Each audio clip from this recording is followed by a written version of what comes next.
రైతాంగానికి నమస్సులతో ప్రతిభా బయోటెక్ కొక్కొల్లి సమర్పించు మట్టి మనిషి కార్యక్రమానికి స్వాగతం. ముందుగా కార్యక్రమంలోని ముఖ్యాంశాలు. పామాయిల్ తోటల్లో మేలైన యాజమాన్యం, అధిక దిగుబడులకు శాస్త్రవేత్తల సూచనలు. మిరప తోటల్లో పెరిగిన చీడపీడల ఉధృతి, నివారణకు చేపట్టాల్సిన సమగ్ర యాజమాన్య పద్ధతులు. వాతావరణ వ్యవసాయ ఆధారిత సూచనలు, ప్రస్తుతం పంట పొలాల్లో చేపట్టాల్సిన మేలైన యాజమాన్యం.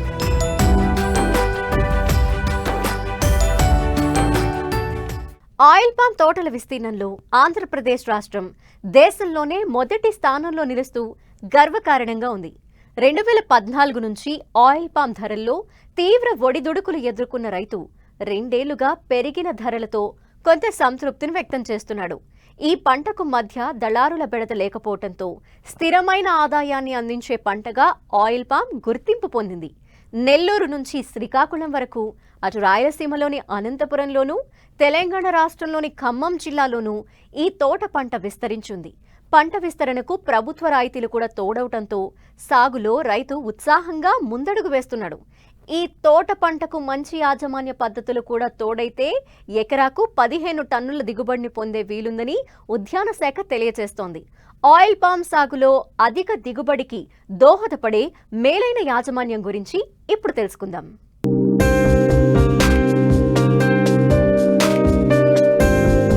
కోస్తా జిల్లాల్లో శరవేగంగా విస్తరిస్తున్న తోట పంట ఆయిల్ పామ్. నూనె గింజల్లో అత్యధిక రికవరీ కలిగిన ఏకైక పంటగా ఆయిల్ పామ్ పేరుగాంచింది. నీరు నిల్వ ఉండని సారవంతమైన నల్లగరప నేలలు, ఎర్ర నేలలు ఈ పంట సాగుకు అత్యంత అనుకూలం. అయితే నీటి వసతి ఉన్న ప్రాంతాల్లో ఇసుక భూముల్లో కూడా రైతులు ఈ పంటను సాగు చేస్తున్నారు. సాధారణంగా త్రిభుజాకార పద్ధతిలో ఎకరాకు 57 మొక్కలు వచ్చే విధంగా రైతులు నాటుతున్నారు. దీర్ఘకాలం పాటు కొనసాగే ఈ తోటల్లో మొక్క నాటిన దగ్గర నుండి రైతులు యాజమాన్యంపై తగిన శ్రద్ధ పెడితే మంచి ఫలితాలు సాధించవచ్చని సూచిస్తున్నారు శాస్త్రవేత్త doctor Sudha Jacob. Oil palm అనేది నీరు ఎక్కువగా తీసుకునేటువంటి పంట.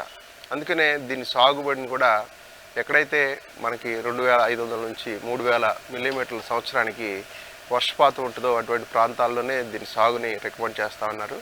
అయితే మన రాష్ట్రంలో మనకు అంత దిగుబడి, అంత వర్షపాతం లేదు కనుక వర్షపాతంతో పాటుగా సాగునీరు అందించగలిగేటువంటి ప్రాంతాల్లో ఈ యొక్క ఆయిల్ పామ్ని మనం సాగు చేసుకోవచ్చు.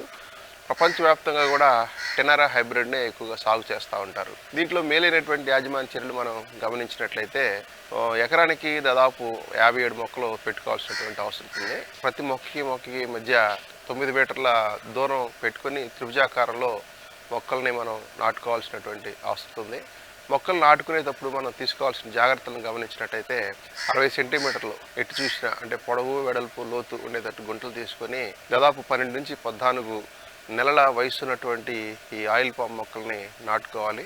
కింద నుంచి చెదలు ఏం రాకుండా ఉండడానికి ఒక 50 గ్రాముల ఫోరెట్ కానీ, దాంతోపాటు సింగిల్ సూపర్ ఫాస్ఫేట్ ఒక 500 గ్రాములు, దాంతోపాటుగా ఒక 20 నుంచి 30 కిలోల సేంద్రియ, బాగా మాగినటువంటి సేంద్రియ ఎరువును కూడా వేసుకున్నట్టయితే మొక్కలు తొందరగా నాటుకొని తొందరగా పెరగడానికి అవకాశం ఉంటుంది.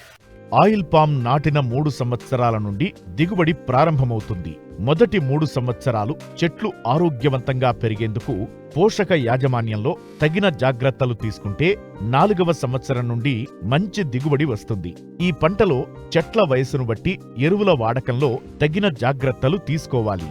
ఎరువుల యాజమాన్యాన్ని గమనించినట్టయితే నత్రజని, భాస్వరం, తర్వాత పొటాష్ ఎరువుల్ని తప్పనిసరిగా మనం అందించాలి. నత్రజని ఎరువుని మనం గమనించినట్టయితే మొదటి సంవత్సరంలో దాదాపు 870 గ్రాముల యూరియాని మనం ప్రతి చెట్టుకి వేసుకోవాలి. రెండవ సంవత్సరంలో దాదాపు 1740 గ్రాములు వేసుకోవాలి. మూడో సంవత్సరంలో మనం చూసుకున్నట్టయితే 2610 గ్రాములు వేసుకోవాలి. ఈ ఎరువుల్ని 3 భాగాలుగా చేసుకొని 4 నెలలకు ఒకసారి మనం చెట్టుకి వేసుకోవాలి. లేదంటే 4 భాగాలు చేసుకొని 3 నెలలకు ఒకసారి మనం చెట్టుకి వేసుకున్నట్టయితే ఎరువుని సక్రమంగా మొక్కకు అందించి తద్వారా మొక్క కూడా సరిగా దాన్ని వినియోగించుకోవడానికి అవకాశం ఉంటుంది. అదే భాస్వరం ఎరువులు మనం గమనించినట్టయితే సింగిల్ సూపర్ ఫాస్ఫేట్ మొదటి సంవత్సరం 1250 గ్రాములు మనం వేసుకోవాలి, అంటే కిలోంపావు వేసుకోవాలి. రెండవ సంవత్సరంలో 2500 గ్రాములు అంటే 2.5 కిలోలు వేసుకోవాలి. మూడో సంవత్సరం నుంచి 3,750 గ్రాములు అంటే 3 కిలోల 3/4 కిలో దీన్ని మనం ప్రతి చెట్టుకి వేసుకోవాలి. ఒకవేళ చెట్టు వయసు పెరుగుతూ ఉంది, అవసరం ఎక్కువ ఉందంటే కొంత 4 కిలోల దాకా కూడా మనం వేసుకోవచ్చు. అదే పొటాష్ ఎరువులు గమనించినట్టయితే మొదటి సంవత్సరంలో 667 గ్రాములు ప్రతి చెట్టుకి వేసుకోవాలి. రెండవ సంవత్సరంలో 1333 గ్రాములు, మూడో సంవత్సరంలో దాదాపు 2 కిలోలు వేసుకోవాలి. అంటే భూమిలోని పొటాష్ లభ్యతను బట్టి మనం ఈ పొటాష్ ఎరువు వేసుకుంటామని మనం నిర్ణయించాల్సినటువంటి అవసరం ఉంది. ఆయిల్ పామ్ తోటల్లో ముఖ్యంగా సూక్ష్మ పోషక ధాతులోపాలు తలెత్తకుండా బోరాన్ మెగ్నీషియంను సంవత్సరానికి 2-3 దఫాలుగా తప్పనిసరిగా అందించాలి. వీటిని ఇతర ఎరువులతో కలపకుండా ప్రత్యేకంగా వేయాలి. మెగ్నీషియం సల్ఫేట్ కూడా అవసరం ఉంటుంది. మొదటి సంవత్సరం 125 గ్రాములు, రెండో సంవత్సరం 250 గ్రాములు, మూడో సంవత్సరం నుంచి 500 గ్రాములు. ఈ విధంగా మనం ప్రతి చెట్టుకు కూడా వేసుకోవాలి. బోరాన్ కూడా మనం వేసుకోవాలి. మొదటి సంవత్సరం చెట్టుకి 25 గ్రాములు, రెండో సంవత్సరం 50 గ్రాములు, మూడో సంవత్సరం నుంచి ప్రతి చెట్టుకి 100 గ్రాముల చొప్పున మనం వేసుకోవాలి. వీటన్నిటిని కూడా 3 లేదా 4 భాగాలుగా విభజించి 3 నెలలకు కానీ 4 నెలలకు కానీ ఒకసారి వేసుకున్నట్టయితే మొక్క సరిగ్గా మనం వేసినటువంటి పోషకాలని వినియోగించుకుంటుంది. మొక్క మొదల దగ్గర నుంచి 1 మీటర్ వరకు మనం పళ్ళాన్ని కట్టుకోవాలి. ఆ మీటర్ నుంచి రెండో సంవత్సరం వరకు 2 మీటర్ల పళ్ళాన్ని ఉంచుకోవాలి. తర్వాత మూడో సంవత్సరం అయితే ఈ పళ్ళెం యొక్క వ్యాసార్థం మనం 3 మీటర్ల వరకు పెంచుకోవాలి. ఆ ప్రదేశంలో మనం వేసేటువంటి ఎరువులన్నీ వేసుకొని నీరు పెట్టుకున్నట్టయితే మొక్క మనం వేసినటువంటి ఎరువుల్ని తీసుకొని సక్రమంగా వినియోగించుకొని అధిక దిగుబడులు ఇస్తానికి అవకాశం ఉంది. మొదటి 2 సంవత్సరాలు తోటల నుండి దిగుబడి ఉండదు. వేరు వ్యవస్థ పెద్దగా విస్తరించదు. కనుక మొక్కల మధ్య ఖాళీ స్థలంలో అంతర పంటల సాగు ద్వారా రైతులు అదనపు ఆదాయం పొందవచ్చు. దీనివల్ల కలుపు కూడా సమర్థంగా అరికట్టబడుతుంది. 3వ సంవత్సరం నుండి చెట్లు అధిక కొమ్మలతో విస్తరిస్తాయి. కనుక చెట్ల మధ్య నీడ ఎక్కువ ఉండి కలుపు ఉండదు. ఈ దశలో పాక్షిక నీడను ఇష్టపడే కోకో పంటను అంతర పంటగా సాగు చేస్తే ఆయిల్ పామ్తో పాటు అదనపు ఆదాయం పొందవచ్చు. తోటల్లో నరికిన ఆకులను చెట్ల మధ్య మల్చింగ్ చేసినట్లయితే ఇవి కుళ్ళి సేంద్రియ ఎరువుగా ఉపయోగపడటంతో పాటు భూమిలో తేమను నిలుపుకునే శక్తి పెరుగుతుంది. నీటి యాజమాన్యం విషయంలో ప్రత్యేక శ్రద్ధ వహించాలంటారు శాస్త్రవేత్త. కలుపును కూడా సమర్థవంతంగా నివారించాల్సినటువంటి అవసరం ఉంటుంది. గ్రామాక్స్ అనేటువంటి మందు లభ్యమవుతా ఉంది. ఇది ఒక 5 మిల్లీలీటర్లు లీటర్ రేటు కలుపుకొని మొక్కల మధ్యలో ఉన్నటువంటి ఈ కలుపు మొక్కల మీద పిచికారి చేసినట్టయితే వాటన్నిటిని కూడా మనం సమర్థవంతంగా నివారించుకోవడానికి అవకాశం ఉంటుంది. ఇతర రకాలైనటువంటి కలుపు మందుల్ని ఆయిల్ పామ్లో వాడకూడదు. అంతర్కృషి చేసుకోవాల్సినటువంటి అవసరం ఉంటుంది. అంతర్కృషి చేసేటప్పుడు వేరు వ్యవస్థకు ఎటువంటి నష్టం లేకుండా జాగ్రత్త చర్యలు తీసుకోవాల్సిన అవసరం ఉంది. తర్వాత నీటి యాజమాన్యంలో ప్రత్యేకంగా మనం తీసుకోవాల్సినటువంటి జాగ్రత్తలు గమనించినట్లయితే ప్రతి చెట్టుకు కూడా దాదాపు మొదటి దశలో 150 నుంచి 200 లీటర్ల నీరు అవసరం ఉంటుంది అనమాట ప్రతిరోజు. సో తర్వాత 2 సంవత్సరం మనం గమనించినట్టయితే దాదాపు 200 నుంచి 250 లీటర్లు అవసరం ఉంటుంది. 3వ సంవత్సరం నుంచి దాదాపు 250 లీటర్లు ఆ పైన మనం ప్రతి చెట్టుకు కూడా అందించాల్సినటువంటి అవసరం ఉంటుంది. వేసవి కాలంలో మాత్రం ఈ యొక్క నీటి అవసరత కొద్దిగా ఎక్కువగా ఉంటుంది. ఒక 50 లీటర్లు ప్రతి చెట్టుకు కూడా పెంచాల్సినటువంటి అవసరం ఉంటుంది. మనం అందించేటువంటి నీటిని మొక్కలు సమర్థవంతంగా వినియోగించుకోవాలంటే మనం డ్రిప్ ఇరిగేషన్ సిస్టమ్ ద్వారా కానీ లేదంటే మైక్రో స్ప్రింక్లర్స్ అంటాం, వీటి ద్వారా కానీ మనం అందించినట్టయితే నీటి యొక్క వృధాని తగ్గించుకొని మొక్క సమర్థవంతంగా మనం అందించేటువంటి నీటిని వినియోగించుకొని అధిక దిగుబడి సాధించడానికి అవకాశం ఉంది. నీరు సరిగ్గా మనం ఇవ్వలేనట్లయితే బెట్ట పరిస్థితులు వచ్చినట్లయితే దిగుబడులు తగ్గడానికి అవకాశం ఉంది, మగ పుష్పాలు రావడానికి అవకాశం ఉంది. కనుక నీటి యాజమాన్యంలో ప్రత్యేకమైనటువంటి జాగ్రత్త చర్యలు తీసుకోవాల్సిన అవసరం ఉంది. ఈ విధంగా మేలైన యాజమాన్య పద్ధతులు చేపట్టినట్లయితే చెట్ల వయస్సు పెరిగే కొద్దీ దిగుబడి వృద్ధి గణనీయంగా ఉంటుంది. నాటిన 7 నుంచి 8 సంవత్సరాల నుండి ఎకరాకు 10 టన్నుల దిగుబడి సాధించవచ్చు.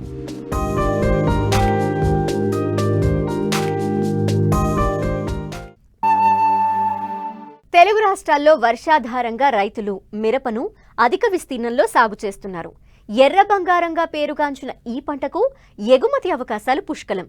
అయితే పంట ప్రారంభం నుంచి రసం పీల్చు పురుగులు పట్టి పీడిస్తూ ఉండటంతో ఆకుముడత ఏర్పడి పైరు గిడసబారి రైతులు ఆశించిన ఫలితాలు సాధించలేకపోతున్నారు. మరోవైపు వైరస్ తెగుళ్లు సోకి తోటల్లో దిగుబడి గణనీయంగా తగ్గిపోతుంది. వాతావరణ ప్రతికూలత, యాజమాన్య లోపాలు, వీటి వ్యాప్తికి దోహదపడుతున్నాయి. వీటిని నిరోధించేందుకు ఎలాంటి సమగ్ర యాజమాన్య పద్ధతులు చేపట్టాలో తెలియజేస్తున్నారు జమ్మికుంట కృషి విజ్ఞాన కేంద్రం శాస్త్రవేత్త వేణుగోపాల్.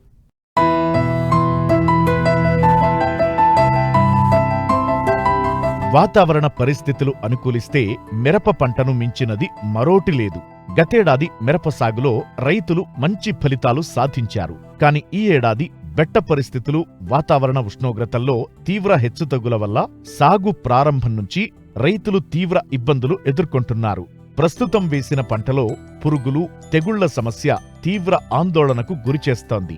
మిరప తోటలకు రసం పీల్చు పురుగుల బెడద ప్రధాన సమస్యగా మారింది. వీటి వల్ల మొక్కల్లో ముడత తెగుళ్ల ఉధృతి పెరిగి తోటంతా గిడసబారిపోవటం, పూత, పిందె రాలిపోయి దిగుబడి తగ్గిపోవటం జరుగుతోంది.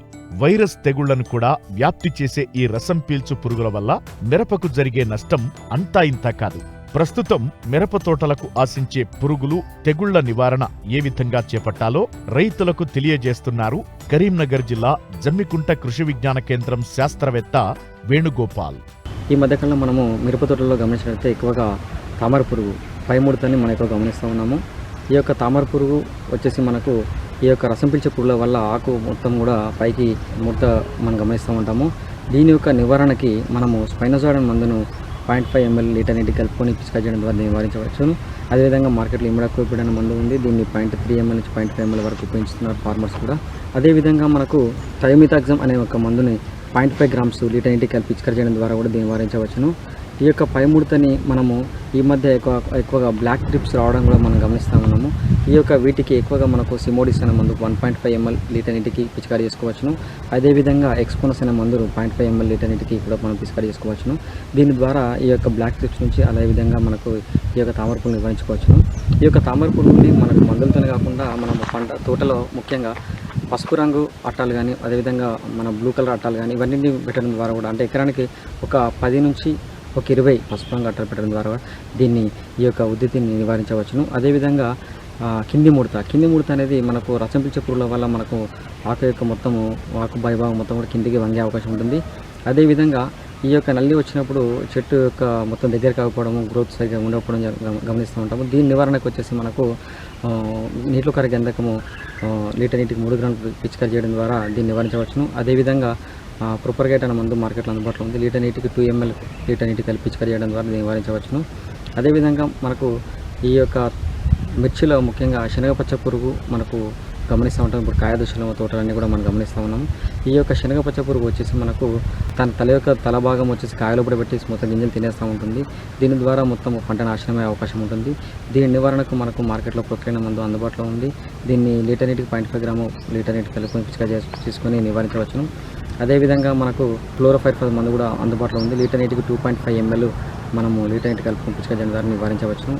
అదేవిధంగా పొగాకు లద్దె పురుగు కూడా మనము గమనించినట్లయితే మనము ఈ యొక్క కాయని తినేస్తూ ఉంటుంది. దీని నివారణకు మనకు ముఖ్యంగా క్లోరోఫైరిఫాస్ మందు కానీ, అదేవిధంగా బేట్స్ ద్వారా, అంటే సాయంత్రం పూట మనము ఈ యొక్క బేట్స్ తయారు చేసి, అంటే మనము ఒక 5 కిలోల తవుడికి 1 లీటర్ వరకు బారాజైడ్ అనే మందు కలుపుకొని మనము చల్లుకున్నట్లయితే మన తోటల్లో ఈవినింగ్ పూట ఈ యొక్క పురుగు రాత్రిళ్ళు సంచరించి కాయలను తొలిచే అవకాశం ఉంటుంది. కాబట్టి దాన్ని ఆ విధంగా నివారించుకోవచ్చును. అదేవిధంగా మనకు ముఖ్యంగా తెగుల్లో చూసినట్లయితే బ్యాక్టీరియా, ఈ యొక్క చలి వాతావరణంలో మనకు బ్యాక్టీరియా ఆకుమచ్చ తెగులు వచ్చే అవకాశం ఉంటుంది. దీని నివారణకు వచ్చేసి మనకు కార్బనిజన్ మందు లీటర్ నీటికి 1 గ్రాము కలుపుకొని పిచికారీ చేసిన కంట్రోల్ చేసుకోవచ్చును. అదేవిధంగా మనకు కార్బనిజం మైంకోజెబ్ కలిపిన మందులు కూడా మనకు మార్కెట్లో అందుబాటులో ఉన్నాయి. అవి వచ్చేసి మనకు 2.5 grams నుంచి 3 grams వరకు మనం ఉపయోగించినట్లయితే దీని యొక్క ఉధృతిని పూర్తిగా నిర్మూలించే అవకాశం ఎక్కువ ఉంటుంది.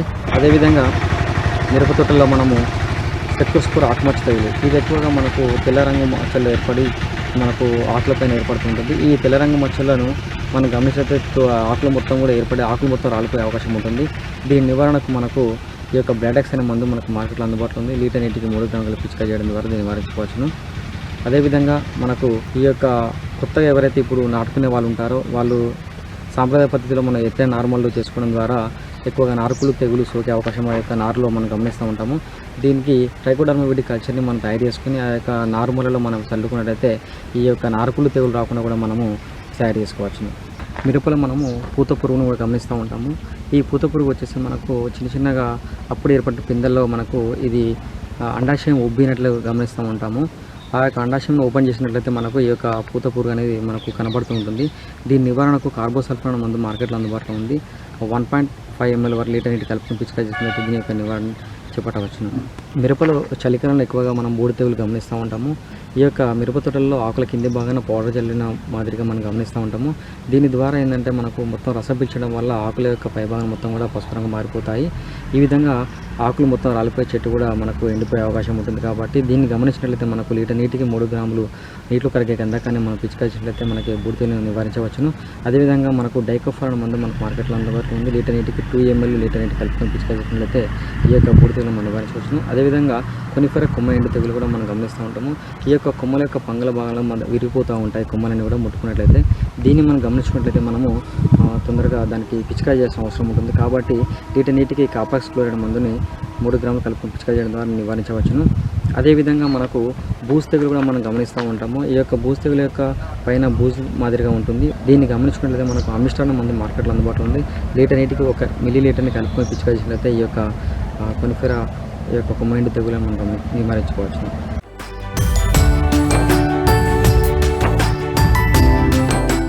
ప్రొఫెసర్ జయశంకర్ తెలంగాణ వ్యవసాయ విశ్వవిద్యాలయం వారు అందిస్తున్న వాతావరణ ఆధారిత వ్యవసాయ సూచనలను ఇప్పుడు తెలుసుకుందాం. హైదరాబాద్ వాతావరణ కేంద్రం అందించిన సమాచారం ప్రకారం రాబో 5 రోజులు వాతావరణం పొడిగా ఉంటుంది. పగటి ఉష్ణోగ్రతలు 27 నుంచి 31 డిగ్రీల సెల్సియస్, రాత్రి ఉష్ణోగ్రతలు 10 నుంచి 16 డిగ్రీల సెల్సియస్ మధ్య నమోదయ్యే అవకాశముంది.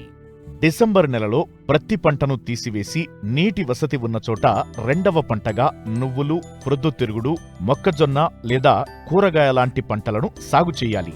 ఒకే వరి పంట పండించే భూముల్లో ప్రతి 3 పైర్లకు ఒకసారి లేనిచో ప్రతి యాసంగిలో ఆఖరి దమ్ములో ఎకరాకు 20 కిలోల జింక్ సల్ఫేట్ వేయాలి.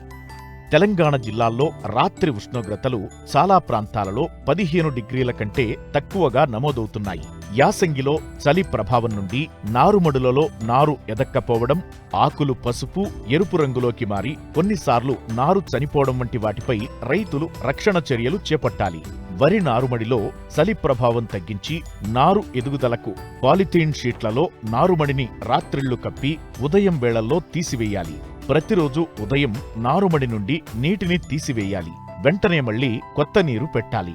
10 నుంచి 12 రోజుల దశలో నారు ఆరోగ్యంగా పెరగడానికి పైపాటుగా 1 కిలో యూరియాకి 2 గ్రాముల కార్బండిజం ప్లస్ మ్యాంకోజబ్ మిశ్రమ మందును కలిపి వేసుకోవాలి.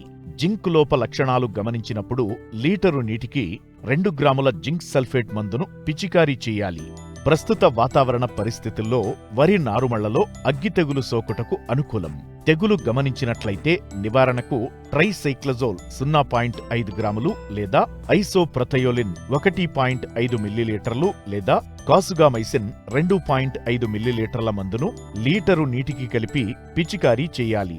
ప్రస్తుత చలి వాతావరణ పరిస్థితులు వరి నారుమళ్లలో జింకు ధాతులోపం ఏర్పడుతుంది. దీని లక్షణాలు గమనించినట్లయితే జింక్ సల్ఫేట్ 2 గ్రాముల మందును లీటరు నీటికి కలిపి పిచికారీ చేయాలి. వానాకాలం వరి తరువాత మొక్కజొన్న పంటను జీరో టిల్లేజ్ పద్ధతిలో డిసెంబర్ మాసం చివరి వరకు విత్తుకోవచ్చు. మొక్కజొన్న పంట పూత దశ 10 రోజుల ముందు నుండి గింజ పాలు పోసుకుని గింజ గట్టిపడే దశ వరకు బెట్టను తట్టుకోలేదు. ఈ సమయంలో పైరు బెట్టకు గురైనట్లయితే కాండం కుళ్ళు తెగులు ఆశించే అవకాశముంటుంది. కాబట్టి తప్పక నీటి తడులు ఇవ్వాలి. మొక్కజొన్నలో కత్తెర పురుగు గమనించడమైనది. నివారణకు క్లోరాంట్రినిలిప్రోల్ 0.4 మిల్లీలీటర్లు లేదా స్పైనటోరం 0.5 మిల్లీలీటర్ల మందును లీటరు నీటికి కలిపి ఆకు సుడుల లోపల తడిచేలా పిచికారీ చేయాలి. మోకాలు ఎత్తుదశలో ఉన్న పైరులో 1 కిలో సున్నం 9 కిలోల ఇసుకలో కలిపి మొక్క సుడులలో వేసి కత్తెర పురుగును నివారించుకోవలను. యాసంగి పెసర, మినుము పంట పూత దశ నుండి కాయ అభివృద్ధి దశ వరకు ఉంది. మొగ్గ దశలో ఉన్న ఆలస్యంగా విత్తిన యాసంగి పెసర, మినుము పంటలకు తేలికపాటి తడి ఇచ్చినట్లయితే సమంగా పూతకు వచ్చి పిందె బాగా నిలుస్తుంది. ప్రస్తుత వాతావరణ పరిస్థితులు పంటలో బూడిద తెగులు ఆశించుటకు అనుకూలం. నివారణకు నీటిలో కరిగే గంధకం 3 గ్రాములు లేదా కార్బండిజం 1 గ్రాము లేదా థయోఫానెట్ మిథుల్ 1 గ్రాము మందును లీటరు నీటికి కలిపి 10 నుంచి 15 రోజుల వ్యవధిలో 2 సార్లు పిచికారీ చేయాలి. ప్రస్తుత వాతావరణ పరిస్థితుల్లో పంటలో రసం పీల్చే పురుగులు ఆశించుటకు అనుకూలం. నివారణకు ఫిప్రోనిల్ 2 మిల్లీలీటర్లు లేదా ఎసిఫేట్ 1.5 గ్రాముల మందును లీటరు నీటికి కలిపి పిచికారీ చెయ్యాలి. పెసర, మినుము పంటల్లో పొగాకు లద్దె పురుగు గమనించడమైనది. నివారణకు పొలం నుండి గుడ్ల సముదాయాన్ని ఏరివెయ్యాలి. జల్లెడగా ఉన్న పిల్ల పురుగులతో ఉన్న ఆకులను ఏరి నాశనం చెయ్యాలి. క్లోరిఫైరిఫాస్ 2.5 మిల్లీలీటర్లు లేదా మోనోక్రోటోఫాస్ 1.6 మిల్లీలీటర్ల మందును లీటరు నీటికి కలిపి పిచికారీ చెయ్యాలి. యాసంగి వేరుశనగ పంట శాకీయ దశ నుండి కాయ ఏర్పడే దశలో ఉంది. చాలా చోట్ల టిక్కా ఆకుమచ్చ తెగులు గమనించడమైనది. నివారణకు క్లోరాథలోనిల్ 2 గ్రాములు లేదా టెబికొనజోల్ 1 మిల్లీలీటర్ మందును లీటరు నీటికి కలిపి పిచికారీ చెయ్యాలి. వేరుశనగలో మొదలు కుళ్ళు తెగులు గమనించడమైనది. దీని నివారణకు కార్బెండిజం ప్లస్ మ్యాంకోజెబ్ 2 గ్రాముల మందు మిశ్రమాన్ని లీటరు నీటికి కలిపి మొక్కల మొదళ్ల దగ్గర నేల తడిచేటట్లు పిచికారీ చేయాలి. వేరుశనగలో పొగాకు లద్దె పురుగు గమనించడమైనది. దీని నివారణకు నోవాల్యురాన్ 1 మిల్లీలీటర్ లేదా ఫ్లూబెండమైడ్ 0.2 మిల్లీలీటర్ల మందును లీటరు నీటికి కలిపి పిచికారీ చెయ్యాలి. వంగలో కొమ్మ, కాయ తొలుచు పురుగు నివారణకు ఎకరాకు 10 నుండి 15 లింగాకర్షక బుట్టలను అమర్చుకోవాలి. తలలను త్రుంచి వేప నూనె 3 మిల్లీలీటర్లు లీటరు నీటికి కలిపి పిచికారీ చెయ్యాలి.